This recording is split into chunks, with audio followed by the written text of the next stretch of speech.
Ladies and gentlemen, welcome to the 9th and final round of Norway Chess 2023, one of the strongest chess tournaments of this calendar year. Folks, I'm going to keep the introduction very short. Today's marquee matchup is Hikaru Nakamura with the white pieces versus Fabiano Caruana with the black pieces. Winner take all. If Hikaru beats Fabiano, he wins the tournament. If Fabiano manages to draw or win himself, he wins the tournament. That's it. But before we jump into the games today and I give you an update about Hikaru, Magnus, and all of them, I'd like to thank the sponsor of today's video, Manscaped. Folks, many of us shave on a day-to-day basis, myself included, and it's not always just our face, and that's where Manscaped comes in. Manscaped is the men's global lifestyle brand trusted by over 8 million people for their trimmers, liquid formulations, and premium boxers. And Manscaped can help you get a perfect groom anywhere on your body with their Performance Package 4.0. It is a game changer. Let's take a look. First, we got the Lawnmower 4.0. The Lawnmower has a cutting-edge ceramic blade that helps you get a more precise shave and avoids any accidents. And this bad boy is waterproof. You can use it in the shower so you don't make a mess on the floor. Now this is the Weed Whacker 2.0. You use the Weed Whacker to touch up your nose and ears. And Manscaped even sent me two things I didn't even know existed. We got the Crop Preserver and the Crop Reviver. My friends, this is for down there. Yeah, for all the sitting we do. Manscaped also sent me these incredible anti-chafing boxers. Maybe I'll model them at 10 million subscribers. Folks, you gotta check out Manscaped today. If not for yourself, then maybe someone you know or your partner. Seriously, this stuff is sensational for men's grooming. You can go to manscaped.com today and use code Gotham at checkout. This will get you 20% off and free international shipping. Let me say that again, free international shipping. My friends abroad, you know it usually costs 50 bucks to send something there. Now that you've taken care of your grooming needs, let's get back to the video. Once again, a big shout out to my man-sponsored Gotham. My friends, this is the heavyweight clash we have all been waiting for. It was written in the stars. Hikaru versus Fabiano. All the pairings were out before the event was made, but who knew that going into the final game, Hikaru trailed Fabiano by 1 win. Now, you may ask yourself, how is he 2.5 points behind him? Well, if you're new to this tournament, we did soccer or football scoring, so a win is 3 points. If Hikaru wins this game, he closes the gap of 2.5, and he takes the lead. And there's no more playing time. This is the 3-point shot at the buzzer. Here we go. Hikaru sits down, plays the move e4. Probably put on some Manscaped, by the way, before he went downstairs. e4, knight f3, knight c6. Hikaru goes for an Italian, okay? Hikaru likes to play the Spanish. He's also very good at the Italian. And already actually a minor surprise, very small surprise, Fabiano Caruana plays the Petrov defense. He plays this on the second move. Like, it is his bread, it is his butter, it is his water, it's his Gatorade, it's whatever he drinks, prime hydration, whatever he drinks. He plays the Petrov defense. He does not play the Stafford Gambit, although I'm sure he's well-versed. This is normally what he does. But he has played knight c6 2 times now against Hikaru. They had a game in the candidates. Hikaru played this. Now Hikaru goes to play the Italian, which is a bold move, by the way, to play the Italian against the Italian. I mean, seriously. Fabi plays knight f6. Fabi also can play bishop c5. These are the 2 main lines, but currently the modern main line is knight f6, d3, and the players just do some stuff. The players hold hands, walk along the canals of Venice. The players hold hands, they go shopping in Milan. The players hold hands, they go to the university in Turin. Like, that's what happens in the Italian. Hikaru takes all of that, and at this point stands up and flips the table at Fabiano and plays knight g5. That's a crazy move. Hikaru's going for the fried liver. Hikaru's playing a fried liver. He is looking for knight takes f7 with a fork on these 2 pieces against Fabiano Caruana in the last round of the tournament to win. Now, the fried liver is very forcing. Nobody blunders anything at that level of chess, but they do get very sharp lines and they have to know what they are doing. Black plays the move d5. Fabiano missing an opportunity to play for the Traxler counterattack. By the way, can you imagine how gangster that would have been if Fabi pulled up with the Traxler? That would have been so cool. If Fabi just played like bishop takes f2, king f1, and played queen e7, I mean, that would have been unbelievable. But Fabi plays the classical main line, which is the move d5, and now rather than taking on d5, Fabi plays knight a5. You will notice that from the time span, Fabiano is not surprised. He knows exactly what's going on. Now, if white does nothing, black is just going to take the pawn back in the center, and then he's going to castle, and he's going to be in good shape. So he plays bishop b5 check, which is all theory. Black plays c6. Now we have pawn takes, and basically white is like, well, I want a pawn, so now it's time to bring my bishop back. Now here there's several moves. There's bishop e2, there's bishop d3, and there's queen f3. Right, queen f3, if c takes b5 is played, white picks up the rook. And even this position is actually playable. It's very, very sharp and very complicated, particularly for the faint of heart. But Hikaru just goes back to d3. He thinks for some 8 seconds, and most of that was probably spent writing a move. And now bishop to d3. And from this point, there is a lot of different theory. Black is a pawn down. White has an extra pawn, but kind of blocking his own development. So white is going to have to develop in very deviant and non-traditional manners in order to actually capitalize on that pawn advantage. Fabi plays knight d5. He spends some 30 seconds. He puts his knight in the center. The queen is now attacking the knight, and the knight is going to venture over here potentially to take the bishop. Hikaru brings the knight back to f3. Nobody has thought. This has all been played before. Chess is solved. It's stupid. It's just all memory. There's no skill involved, plus L plus ratio. Bishop d6 from Fabi. Hikaru castles. All right. So far, so good. Hikaru is a pawn up. At some point, black will play knight f4. At some point, black will castle. Fabi plays knight f4 right now. Fabi is looking to get the bishop on d3 right away. Hikaru plays knight c3. So here's the thing. White is being threatened with a very ugly damaging of his position, but there is nothing he can do. If white plays the move bishop e4, it just gets worse because black plays f5. Then after you play bishop d3, I can still do the exact same thing, but now I'm also forking you, which is very unpleasant. So you really don't have much of a choice here. Essentially what white has to do is absorb the damage to his structure and catch up in development with the move knight c3. Fabi takes, and Fabi castles. Okay? You'll notice Fabi spent a little bit of time here. He was just remembering his lines. I think he was contemplating just castling, but he chooses to damage white's structure indeed, and then castles his king, and Hikaru plays b3 basically instantly. Now, there are several moves in this position for white, all of which the computer deems as equal. White can play rook e1, targeting the pawn on e5. Black can defend the pawn, and black can also completely ignore and play c5, and just try to open up the bishops this way. Very, very sharp stuff. Something like knight e5, bishop b7, black is 2 pawns down, but has very violent intentions for white. Hikaru plays b3.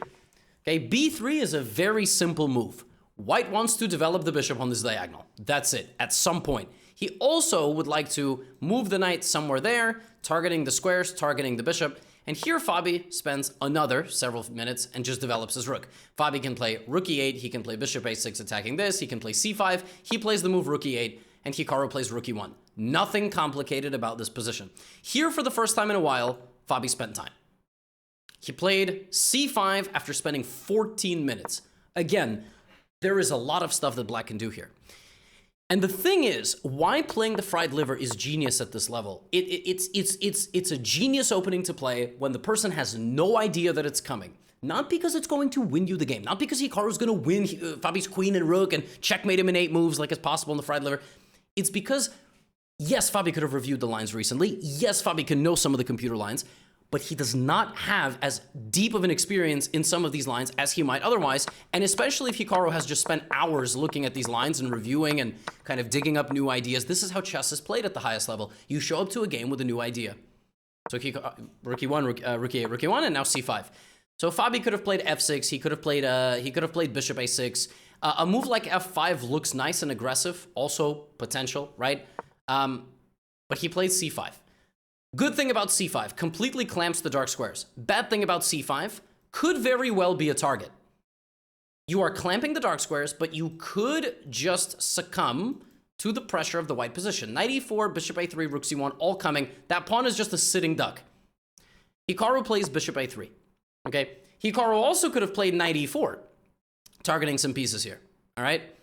And against knight e4, maybe you do things slightly differently. There is bishop f8, maybe there's knight c6, maybe you play bishop f8 right away and you try to play for f5, and we can get to the exact same position.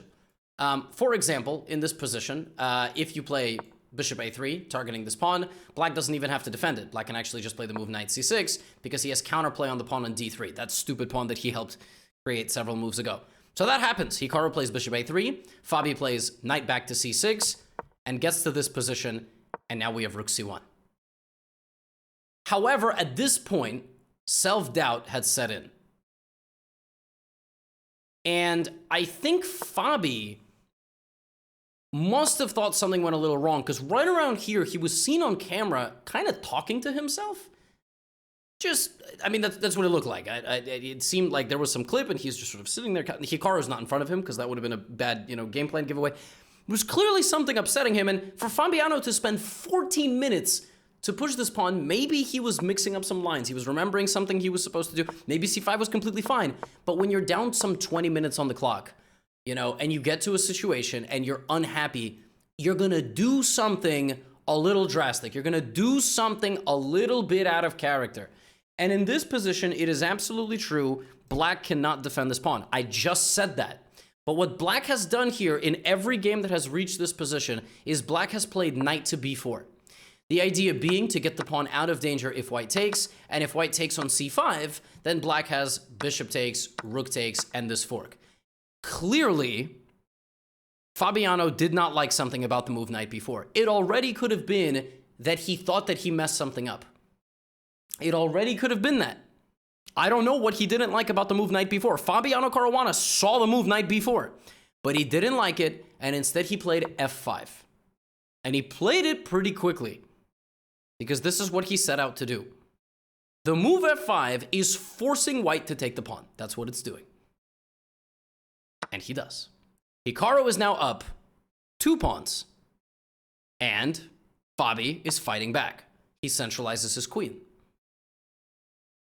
Okay, Fabi has good pressure on the position, right? Pin knight. Maybe white has some target here. Maybe black is going to play e4. Hikaru does something like every person should do when they're winning by material, queen c2. The idea of queen c2 is he wants to play queen c4. He just wants to trade the queens. There's a king there, there's a queen there, and there's really not any way black can avoid this. If black tries to play king h8 and get off the line, I'm still going queen c4. And if you really try to avoid, I play knight g5 and then I win the game. So Fabi plays rook d8.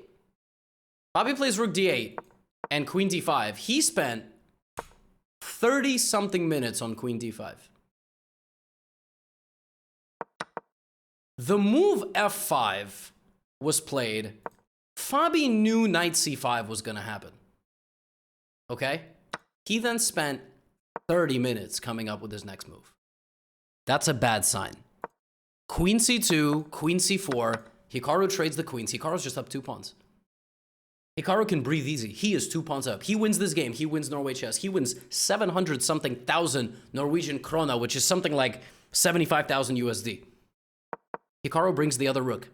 Hikaru slides the bishop back, targeting the center pawn. Hikaru brings the rook out of danger from the light-squared bishop, and Hikaru plays d4. If Hikaru can get rid of literally the only bad thing about his position, that's it. It's a home stretch. It's when you take the exit off the highway. That's an American reference. People out around the world don't drive as much. It's when you're on that last, you turn on the bicycle, and it's right there. Home is right there. Pawn takes, knight takes, Fabiano fighting back with his a-pawn. Hikaru dances back. Fabi's got nothing. He has absolutely nothing. He has some light squares with bishop a6. Hikaru's now going to trade the bishops. The more pieces that get traded, the closer and closer we get to the loss of Fabiano Caruana. Hikaru goes back to a4, and now here comes the rook. He is forcing an exchange.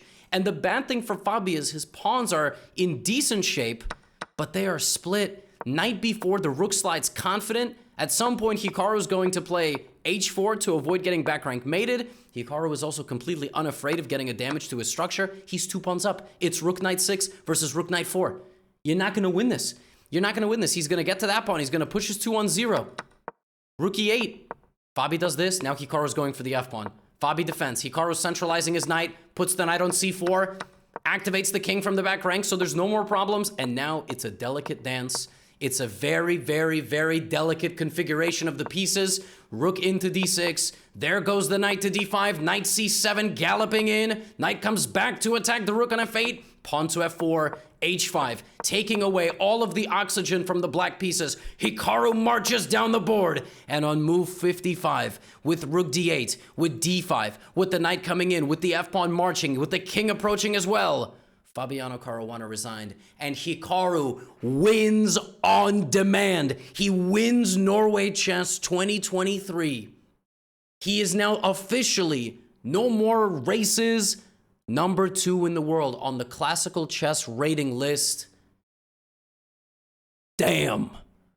Fabiano Caruana drops to number 2 in Norway chess. Crazy. He led from wire to wire. A buzzer beater shot from Hikaru wins him the tournament. My friends, we need a little update on Magnus Carlsen.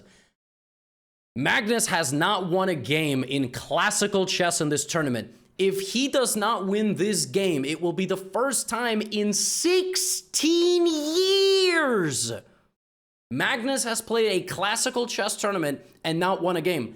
I don't know the last time he played a classical chess tournament and didn't win a game and lost a game, meaning he finished on a score of -1. He's playing with the white pieces against Nodirbek Abdusattorov. By the way, I just called this out, the Petrov defense.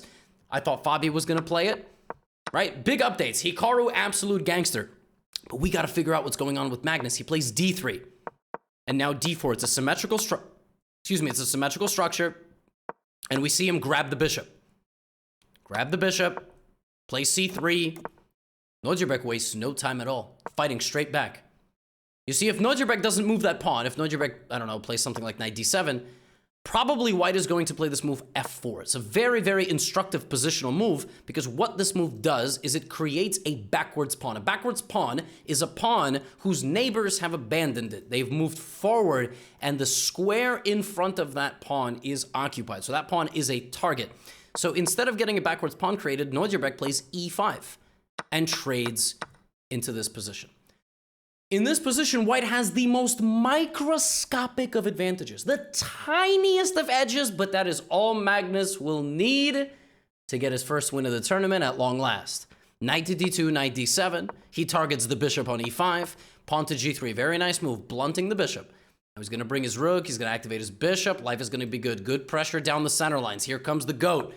Nice little king G2, just an improving move. Harmonious piece play here. A4. Magnus trying to instigate, all right? If that pawn gets over here, it could be a little bit of an issue. B4, knight D4, all this nice stuff, targeting the pawns. Of course, if black takes, that's positional insanity. And if the white pawn even gets to A6, it could be a problem in a lot of endgames. That A7 pawn, Nodirbek just unafraid. A5. A5. Magnus, you're not going to get anything. You want to push over? Good luck. A4, A5. Rook B1, you trying to play B4? No problem. Knight G4.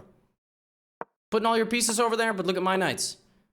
Look at this. My horse is standing nice and confident. Nodirbek is not backing down from Magnus. He's not backing down at all. But Magnus is Magnus. He's gonna bring the magic. Nodirbek getting counter-aggressive over here, but this is very easy because now you play bishop C1, and you're gonna kick the knights out. You're gonna play C4, and here it comes. Look at the beautiful piece coordination of the white pieces. Rook E1, incredible stuff. Everything defended. You're gonna kick all of these pieces out, and it's gonna be an avalanche right back. All right, now the rooks are traded. B3.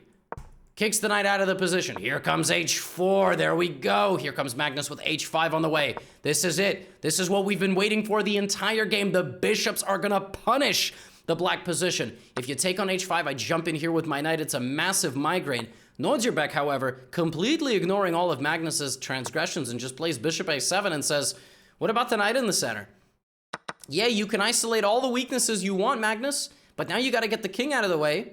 I take, and now Nodirbek fired back. A savage, brilliant defensive move from the young man from Uzbekistan. Knight to G4. Brutal. He sacrifices the knight to zip in here with the rook. Nodirbek takes over the ship and says, look at me. I'm the captain now. This is all it takes. If you take on G6, you get into the position with rook E2 check, king to G1, king G7, the brilliant counterattacking move. He's not rushing in with knight E3 or anything. FG, king G6. And despite being a pawn down, Nodirbek correctly evaluates that he is a pawn down, but Magnus is down a king. His king is paralyzed. It does not have access to some 60 squares. The king right now can go to 3 squares on a board of 64 squares. That's not very good. Bishop F4, Nodirbek plays B5. Now Nodirbek is about to create a pass pawn of his own. Rook C2, Rook C3, and my friends, I've got bad news. I've got good news, but I've also got some bad news. Nodirbek Abdusattorov is going to hold this position with ease against the greatest endgame player of all time. That could be bad news or good news, however you want to interpret it. The craziest thing is, Magnus went on to lose the Armageddon game. He didn't lose the Armageddon, but he drew.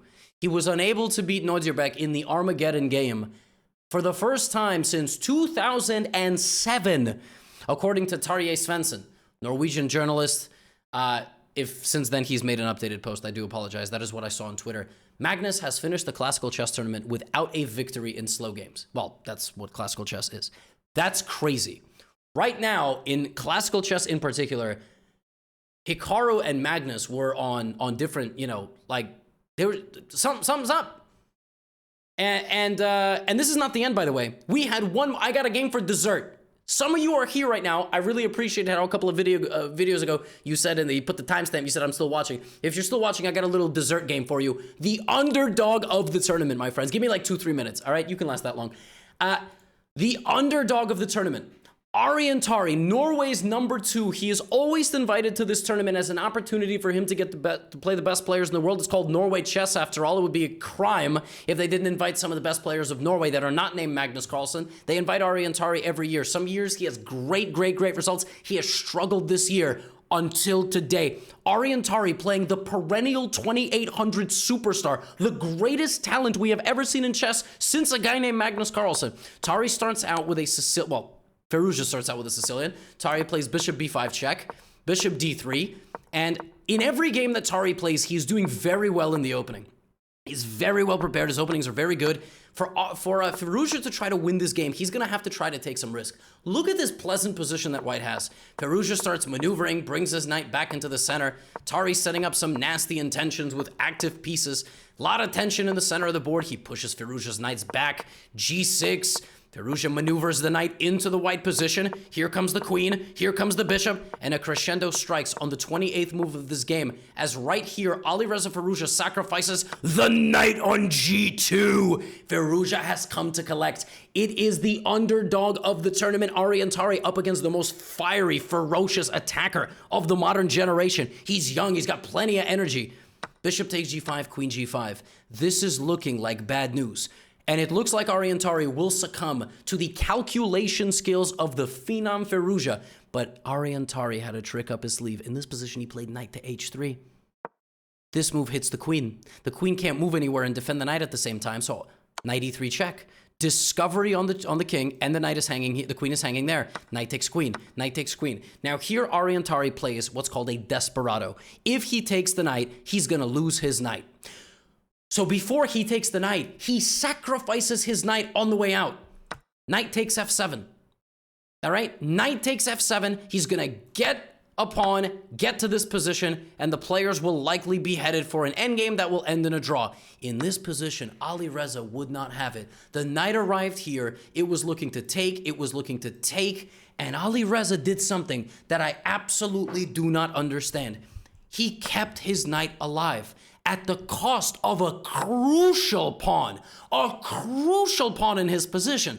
This is a massive, massive gamble. That pawn will collapse the black position if black is not careful. Rook f8, white's rook targets the knight gallops out, and all of a sudden, Arjen Tari is beating up the soft spots of the black position. He trades off the only active piece that black has. The knight is a beast staring at the bishop. The bishop now has to go. Look at this gangster pawn chain. Rook c2. Oh my goodness. Alireza has to seal the door shut and start bringing his king. Arjen just plays knight b3. He's broken in. Rook is getting in here. There is nothing black can do. Rook c7 on the board. Knight c8 check. Pawn to... Oh my goodness. Oh my goodness. Arjen Tari might actually pull this thing off. Firouzja plays rook f6. Arjen Tari gallops to a7. Knight c6. Bishop d5. Bishop e6. All sorts of... Rook c8 is mate. Rook c8 is mate. Firouzja has lost his bishop. Firouzja comes in, but knight c8 check. Rook takes a6 is check. The bishop seals the connection between the rook and the knight. Arjen Tari, against all odds, an overzealous Firouzja, h4 check. He resigns because of an absolutely ridiculous threat. The threat is rook f5 and bishop f7, mate. And in this position, after rook to f6, Alireza Firouzja resigned, and Arjen Tari just defeated a 2786 FIDE-rated player to get a win before the tournament is up. How's that for a little bit of dessert? My friends, the final standings are as follows. Your champion of Norway Chess 2023, Hikaru Nakamura with 16.5, winning on demand. Fabiano Caruana with 16 points. Damaraju Gukesh D, clean third place finish. What a beast. That man is soon to be the #1 ranked player in India. And Magnus Carlsen, 6 out of 10. What comes next for all of these players as they compete? There will be more online rapid, but what is going to happen in the next classical chess event? I'm not sure we're getting one from Hikaru. We're probably going to get one from Magnus, but Norway Chess 2023 is over. Hikaru and Magnus were in different directions in this tournament. Congratulations to Hikaru. We'll see what's next for Magnus. Huge win by Aryan, looking at Gukesh's rising career. Now get out of here.